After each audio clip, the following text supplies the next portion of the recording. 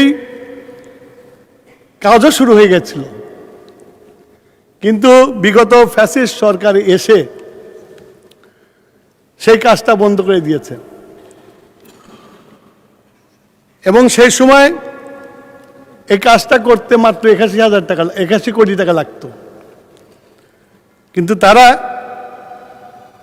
2012 সালে এই প্রকল্পটি বন্ধ করে দেয়। এখন আমাদের দেশে গ্যাসের সঞ্চালন কমে যাচ্ছে। তার কারণ হচ্ছে এই ফ্যাসিস্ট সরকার গত 17-18 বছর একটা কূপও খনন করে নাই। এই 17-18 বছরে যদি বছরে 4টে করে কূপ খনন করত, আমি মনে করি আমাদের দেশে গ্যাস আছে এবং গ্যাসের উত্তোলন হতো। শুধু তাই না, মাননীয় স্পিকার, ওনারা সমুদ্র বিজয় করছিলেন না? সমুদ্র বিজয় করে কত রকমের আতশবাজি জ্বালিয়েছিল, কিন্তু সমুদ্রের নিচে যে গ্যাস আছে, তেল আছে, সেটা আহরণ করেন নাই। আমাদের আশেপাশে যারা নাকি বলে যে হেরে গেছে, কোর্টে আমরা জিতেছি, ওরা হেরে গেছে, তারা কিন্তু বার্মা কিন্তু উত্তোলন করে গ্যাস এক্সপোর্ট করছে চায়নাতে। ভারত উত্তোলন করে গ্যাস করছে, কিন্তু বাংলাদেশে গ্যাস উত্তোলন হয় নাই। মাননীয় স্পিকার, আমরা দায়িত্বভার গ্রহণ করার পরে আমাদের নির্বাচনী ওয়াদা এবং আমাদের 180 দিনের যে পরিকল্পনা অনুসারে আমরা আমাদের বাংলাদেশের অফশোর এবং অনশোর গ্যাস উত্তোলন করার জন্য অলরেডি আমরা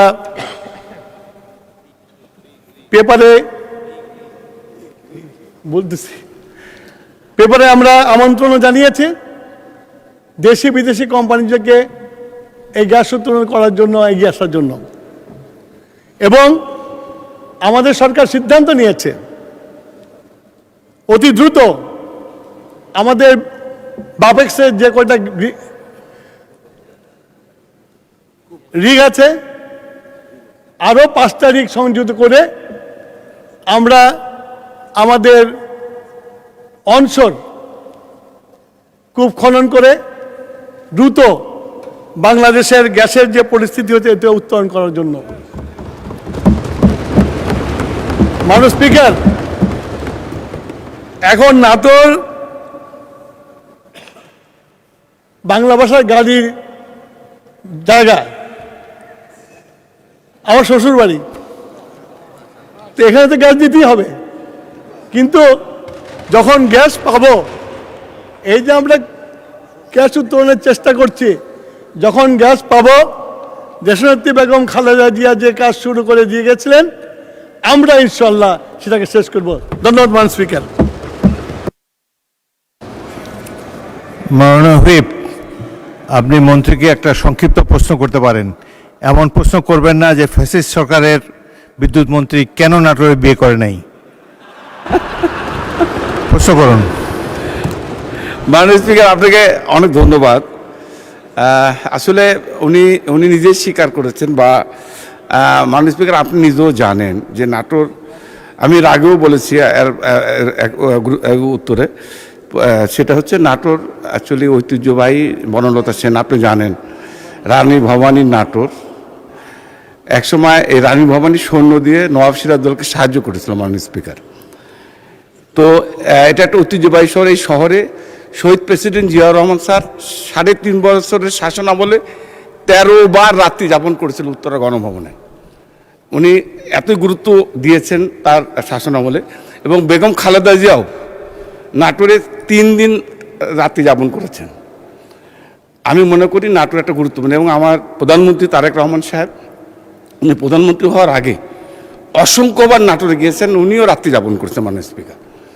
আমি এই সমস্ত দিক বিবেচনা করে, যেহেতু উনি আমার দুলাভাই, উনি নাটোরে বিয়ে করেছেন এবং নাটোরের জনগণের প্রত্যাশা, উনি ওই পলিটিক্যাল কথা বললেন মাননীয় স্পিকার, ওনাকে বলতে হবে যেহেতু নাটোর দিয়ে রাজশাহীতে গ্যাস গিয়েছে নাটোরের উপর দিয়ে, যেহেতু ফ্যাসিস্ট সরকারের শাসন আমলে আপনি জানেন জবাবদিহিতা ছিল না, আর নাটোরের যারা রাজনীতিবিদ ছিল সন্ত্রাসী, এদের ভোটে কখনো এমপি হয় নাই, যার জন্য প্রয়োজনীয়তা বোধ করেনি। কিন্তু এখন যেহেতু পলিটিক্যাল গভর্নমেন্ট এসছে, আমাদের নেতা তারেক রহমান প্রধানমন্ত্রী, উনিও একজন রাজনীতি পরিবার থেকে এসছেন, আমাদের প্রত্যাশা নাটোরের মানুষের, উনি কবে নাগাদ, যেহেতু নাটোরে গ্যাস গিয়েছে, কবে নাগাদ গ্যাসের সংযোগ দিবেন, এটাই তার কাছে আমি প্রশ্ন করছি মাননীয় স্পিকার। আপনাকে ধন্যবাদ।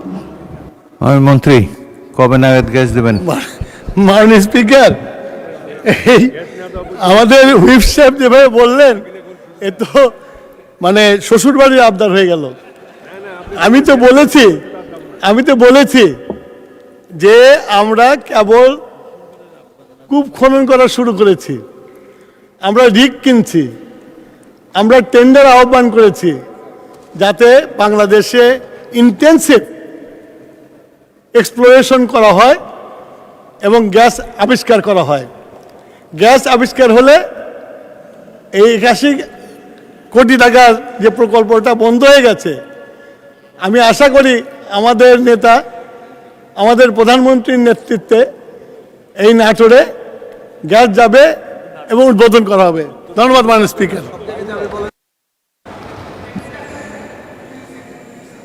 ইয়েস, মাহবুবউদ্দিন খোকন, বলুন।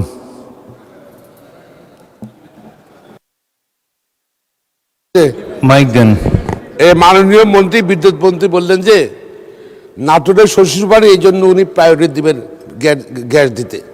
উনাকে একটা অনুরোধ করি মাননীয় স্পিকার, উনি যেন নোয়াখালী একটা বিয়ে করো, তাহলে আমরা একটা গ্যাসটা পাবো।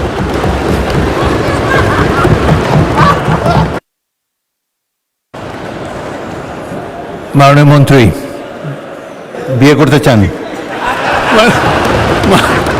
মাননীয় স্পিকার, আমার সামনে ওনারা বসে আছেন, ওনারা শরিয়া আইন ভালো বোঝেন,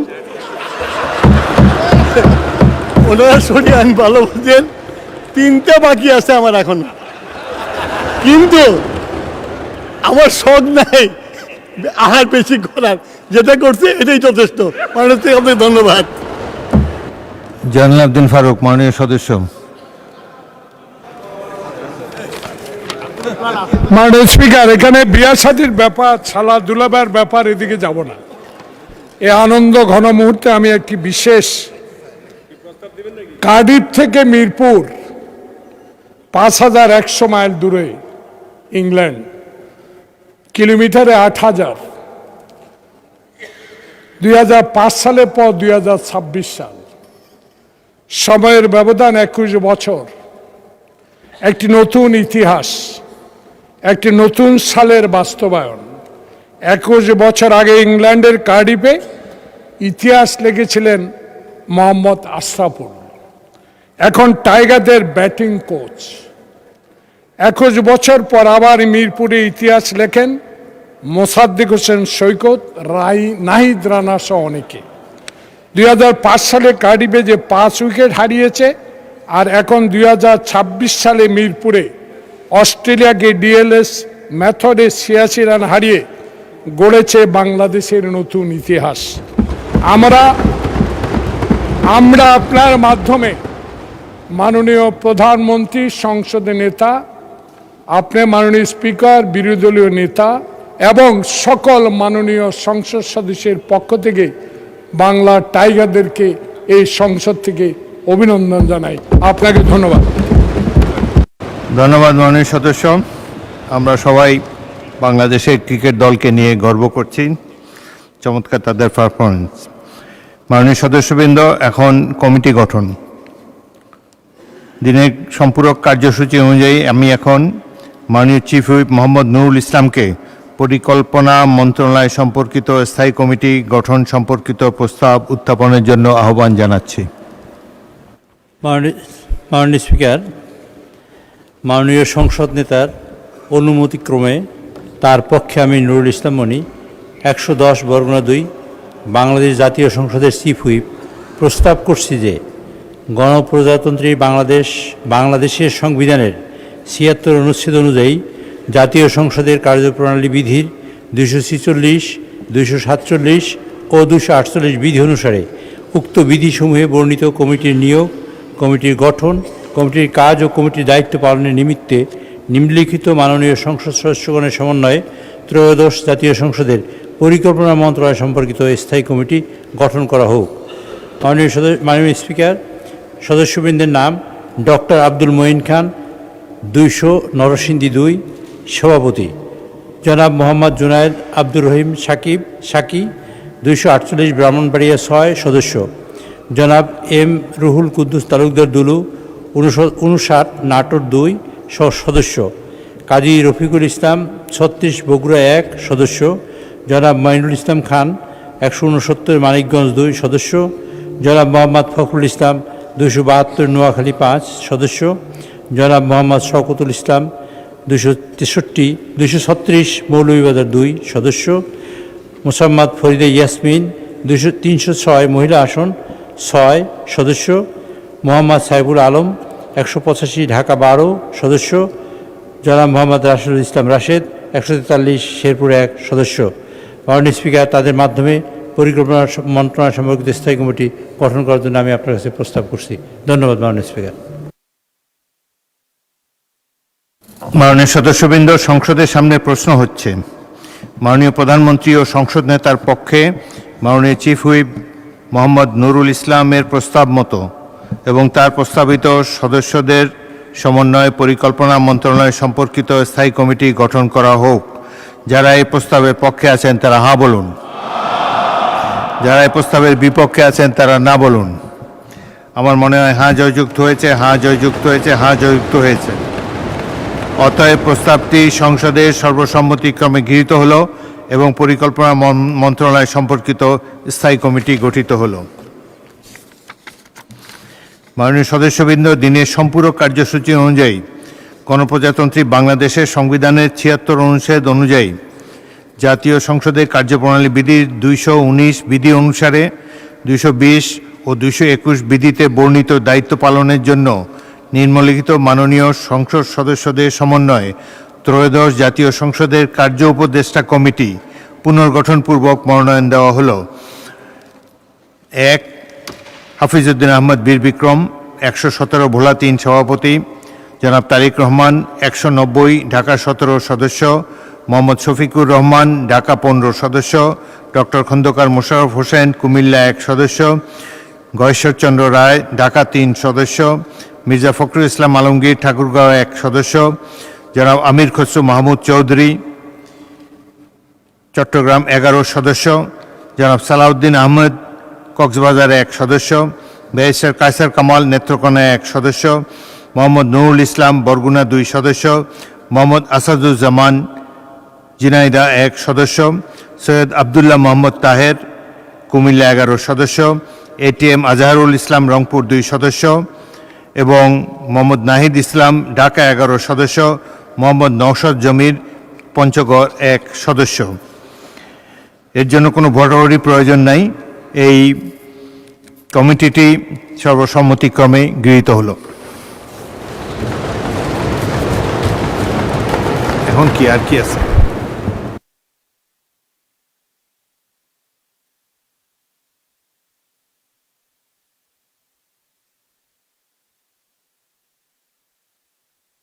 মাননীয় সদস্যবৃন্দ, সংসদের বৈঠক মাগরিবের নামাজের জন্য 30 মিনিটের বিরতি দেওয়া হলো। আপনাদের সহযোগিতার জন্য ধন্যবাদ।